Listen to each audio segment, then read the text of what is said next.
When disaster strikes, how does the aid arrive? Well, usually it arrives on wheels. And there's an organization that's been around now for 7 years called Fleet Forum that is one of the leaders in this particular form of aid. And we have with us today on Insead Knowledge 2 people who are attending a conference at Insead on Fleet Forum. One is Lars Gustavsson. He's actually the chairman of this conference. He's Senior Executive Officer and Vice President of World Vision International. Welcome. Thank you. And Palle Maschorek. You are the business development specialist for Care Group, and you actually provide the vehicles, is that right? Yes, we do. One of the things that I'm curious about is I'm just wondering if this is a growing business. Is it a business that has really come to the fore in perhaps the last decade? Because it doesn't seem to me that I've seen this as an issue maybe 15 years ago, or am I wrong? This is something that should have come to the floor decades ago. And what's really happened is, if you look at the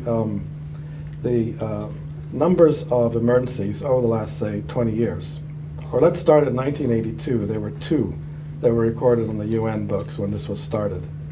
By the time we got to 2000, we hit about 90. 90. These are annually large-scale emergencies around the world. I mean, is that a real increase in emergencies or just better accounting? No, it's actually an increase in large scale. Wow. I would imagine better accounting has played a role too, but certainly all the indications are that it's been escalating over the last decade. And by the end of 2010, it's not 90 anymore, it's about 170. Palle, how has your business changed as a result of this? I mean, to whom do you actually rent vehicles? And we're talking about big vehicles, small vehicles? Yeah, 4x4s, the big 4x4 trucks. We do it to organizations such as World Vision or UN agencies in their emergency response. So we talk about emergencies we do, but also in their longer term program development.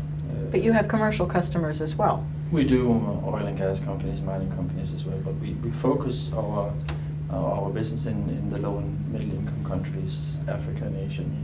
And you wind up with a lot of conflict there, I would imagine. A lot of different kinds of emergencies that you would... Yeah, but the conflict we wind up in, I would assume, are less than the ones that you end up in. Obviously, we're in the same area, but we provide the tools and the services. You provide the solutions. So.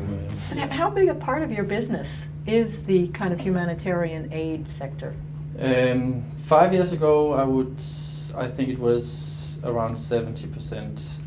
Now it's decreasing. Well, that part is not decreasing, but the other part is increasing. So I think we're around 50% now, and because we have a number of different business legs which focus purely on commercial business. That just sounds big to me. I mean, you've given us some numbers that would indicate the growth, but in terms of, I mean, I'm trying to get a bigger than a bread box kind of reference point here. Is there a dollar amount that you can put on that this industry, as it were, is worth or spends? Or I don't remember the total dollar amount, but one thing that has been researched about the size or scale of this industry is it's now the 8th largest, most significant industry on the planet after organizations like, or powers like China or the European Union or North America or the G20. So if you line those all up in the right order, this whole aid sector is the 8th largest, most influential body. Just for our own organization, if we go back a decade, our total spend on emergency response or anything that would fit the humanitarian criteria was less than 15% of our total spend. Today, a decade later, it's just over 50%. wow. And so if we don't do anything different, status quo continues. By the time we reach destination 2020, I call it, it could be easily 80-90% if we don't make some choices already now on how we want to spend our resources. So as you look at your own fleet management, how does that actually function? I mean, how do you decide what to deploy, what to rent, what to use, whom to drive it, etc.? I guess the challenge is, how do you manage a fleet during non-emergency times and then ramp up and create that surge capacity during emergencies like the Haiti or the Chile earthquake. I would imagine he has to help you by renting you more vehicles. Exactly.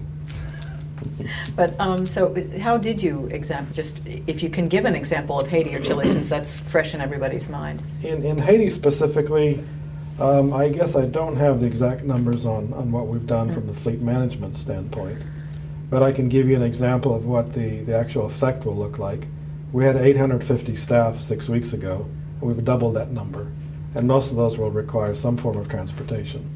And just if he calls up and says, there's been this earthquake and I need 50 more vehicles, how do you calculate the insurance? Where do you find the vehicles? What's that? Well, in that specific case, actually, I can tell you that within the first few days, you did order 12 vehicles. At Okay. least you requested. He knows. So, how do we plan for it, or how do we? No, what do you, all right, you pick up the phone, it's Lars, Yeah, and he yeah. says, I need 12 vehicles to go Yeah. to Haiti. Yeah, in the case of Haiti, we one thing is actually having the vehicles. Either you have them in stock, or either you have them right off the production plants in whether it's Thailand, the U.S. or Japan. Is not important. It's how to get them there in a swift and cost-effective manner. And you may have heard that some organizations, they fly them in with huge Antonovs, and it is extremely costly. So what we did instead was actually, we came across fruit-carrying boats from the Dominicans on a weekly basis coming to Europe, which means they could bring back vehicles on a weekly basis within 11 days at an extremely low cost. So this is what we do. We so one thing is having the vehicles ready. That is more or less anybody can have that, but it's getting them there in time and then according to the time plan agreed. Because as Lars just said, they have scaled up, doubled the number of people, and if they suddenly have to wait for the vehicles, then it becomes a costly operation for Lars's organization. So.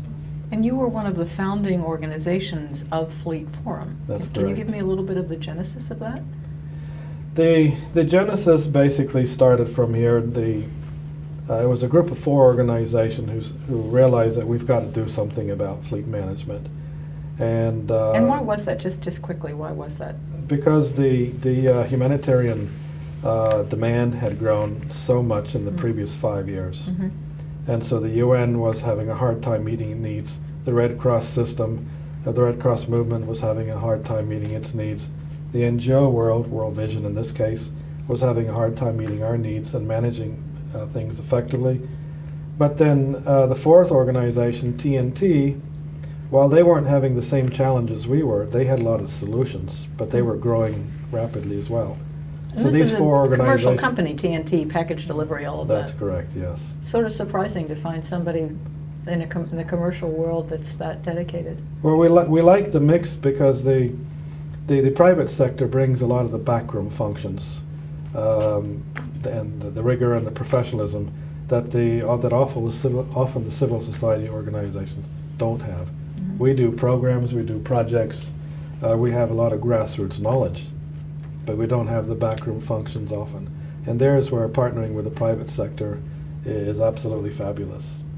Where do you see all this in the next 3 to 5 years? I hope that it enables for even closer collaboration, because it seems to me that there's this arm's length between the commercial sector and the civil society or the humanitarian sector, and it is to nobody's advantage. If we compare to our own company, we have an external company sitting inside our organization. They have the same email address. They have access to all the information they need, because then they can serve us better. That kind of collaboration is still not possible with the humanitarian sector. So as long as they have to keep us at a distance, we cannot plan and predict for what they need from us, and thus when they need it, they have to pay extra or wait longer.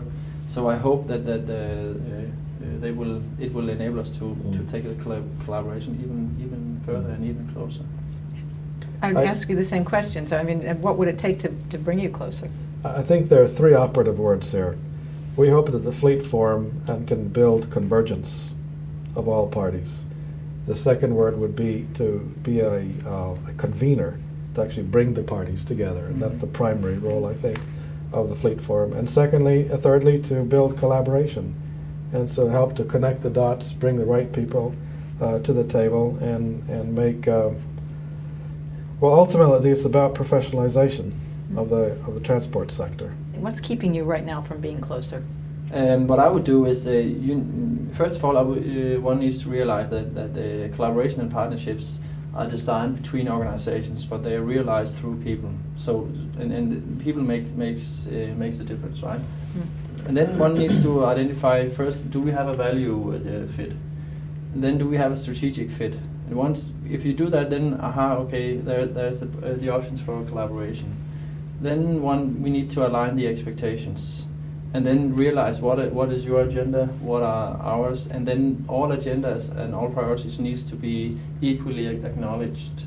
And from there on, you can then move, forward. I think the challenge that we've had in the past decades has been that the whole aid sector has been built around the paradigm of what we sometimes refer to as poverty reduction strategies. It's all about reducing poverty, which is not a real a great incentivizer. Is that a word? It is now. It is now.